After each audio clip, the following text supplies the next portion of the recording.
السلام علیکم میرے بھائیوں اور بہنوں، آج ہم ایک اہم اور چرچت سوال پر بات کریں گے۔ کیا قرآن اور حدیث میں اسرائیل کے خاتمے کے بارے میں کوئی اسپشٹ ذکر ہے؟ آج کل سوشل میڈیا خاص کر ایکس پر اس مسئلے کو لے کر کئی دعوے دیکھنے کو ملتا ہے۔ کچھ لوگ کہتا ہے کہ اسرائیل کا انت طے ہے اور یہ قرآن میں لکھا ہے، لیکن یہ سچ ہے؟ آئیے اس سوال کا جواب قرآن اور حدیث علماء کے رائے روشنی میں ڈھونڈتے ہیں۔ یہ اسپشٹ آپ کے سامنے سچائی کو صاف اور وستار سے پیش کریں گے۔ سب سے پہلے قرآن کی بات کرتے ہیں۔ قرآن میں اسرائیل نام سے کوئی دیش کا ذکر نہیں ہے، لیکن بنی اسرائیل یعنی یہودی یا اسرائیل قوم کا ذکر کئی جگہ پر ملتا ہے۔ یہ اس کی تاریخ، نبیوں کی رہنمائی اور نافرمانی کے نتیجوں کی بات کرتا ہے۔ آئیے کچھ اہم آیتیں دیکھتے ہیں۔ سورہ الاسراء، اس سورہ میں اللہ فرماتے ہیں کہ بنی اسرائیل نے دوبارہ زمین میں فساد پھیلایا اور انہیں سزا دی گئی۔ آیت کا مفہوم کچھ یوں ہے: ہم نے بنی اسرائیل کو اپنی کتابوں میں بتا دیا تھا کہ تم دوبارہ فساد پھیلاؤ گے اور سر اٹھاؤ گے۔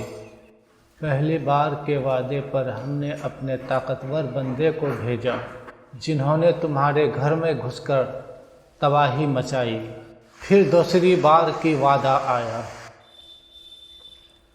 تو تم پھر ہارا گئے اور ذلیل ہوئے۔ شاید تمہارا رب تم پر رحم کرے، لیکن اگر تم نے پھر وہی کیا تو ہم پھر سزا دیں گے۔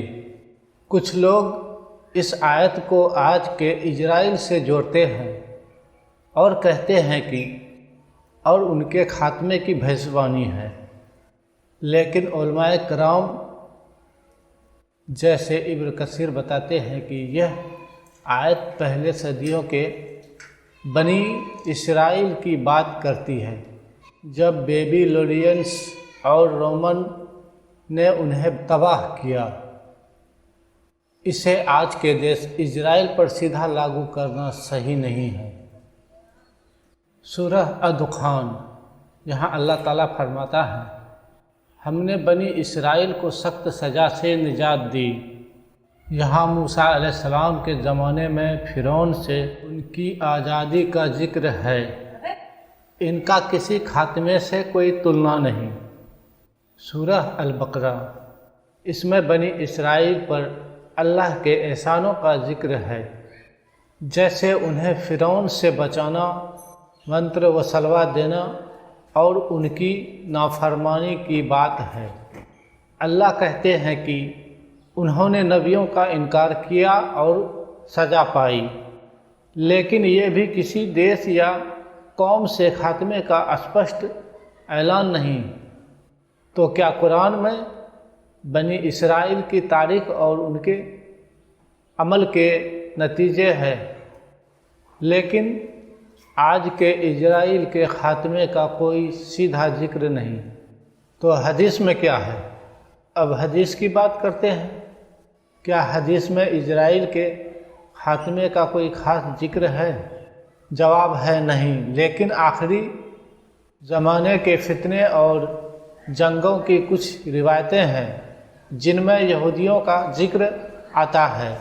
مثال کے طور پر صحیح مسلم حدیث، رسول اللہ صلی اللہ علیہ وسلم نے فرمایا کہ آخری زمانے میں مسلمان اور یہودی کے بیچ جنگ ہوگی۔ اس وقت پتھر اور پیڑ بھی بولیں گے: اے مسلمان، میرے پیچھے یہودی چھپا ہے، اسے قتل کر دو۔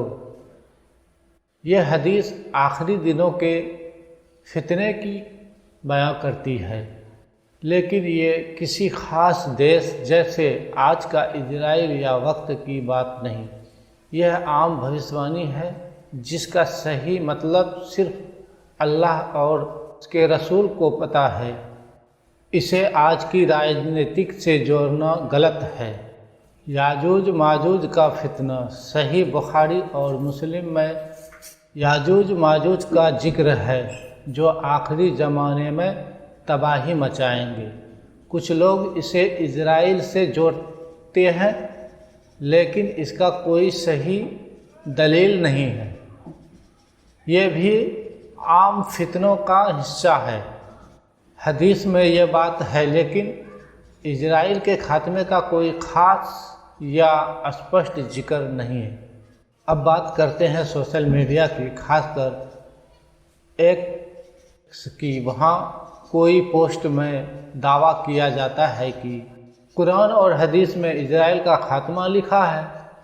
مثال کے طور پر کچھ یوزر سورہ الاسراء یا حدیث کا حوالہ دیتا ہے اور کہتے ہیں کہ یہ آج کی اسرائیل کی تباہی کا ثبوت ہے، لیکن یہ دعوے زیادہ تر جذباتی یا راجنیتک ہے۔ تفسیر ابن کثیر اور جلالین میں صاف ہے کہ سورہ الاسراء کی آیتیں بنی اسرائیل کے پرانے واقعہ جیسے بیبیلونین اور رومن کی بات ہے تباہی سے سمبندھت ہے۔ اس کا بھوشیہ سے ادھک سیدھا تعلق نہیں ہے۔ کوئی پوسٹ میں لکھتا ہے یہودی کا وقت ختم ہو گیا ہے، اسرائیل کی تباہی قرآن میں ہے، لیکن یہ سی رائے ہے نہ کہ قرآن یا حدیث کا صاف بیان۔ ان میں سے صحیح دلیل کی کمی ہوتی ہے، اس لیے سوشل میڈیا پر بحث سے سچ نہیں ملتا۔ ہمیں علماء کی تفسیر پر بھروسہ کرنا چاہیے۔ قرآن اور حدیثوں میں بنی اسرائیل کی تاریخ اور ان کے نتیجوں کا ذکر ہے۔ آخری زمانے کے فتنوں میں یہودیوں کا ذکر ہے، لیکن یہ عام بات ہے۔ اس کا وقت، جگہ یا تاریخ خاص نہیں بتایا گیا۔ آج کے دیش اسرائیل کا خاتمہ کب، کیسے یا کیوں ہوگا، اس کا کوئی اسپشٹ ذکر نہیں۔ اس سے جوڑنا تفسیر اور قیاس پر آدھارت ہے۔ ایسے جذباتی یا راجنیتک دعووں سے بچنا چاہیے۔ میرے دوستو، نسکش یہی ہے کہ قرآن اور حدیث میں اسرائیل کے خاتمے کا کوئی سیدھا یا صاف ذکر نہیں۔ بنی اسرائیل کی پرانی کہانی ہے اور آخری زمانے کے فتنوں کا عام بیان ہے۔ آج کے اسرائیل پر یہ لاگو کرنا علماء کے علم اور تفسیر کا نام ہے، نہ کہ ہماری شخصی رائے۔ ہمیں صحیح علم حاصل کرنا چاہیے اور جذبات میں بہک کر غلط نتیجے نہیں نکالنی چاہیے۔ اللہ ہمیں حق کو سمجھنے اور اس پر چلنے کی توفیق دے۔ آمین۔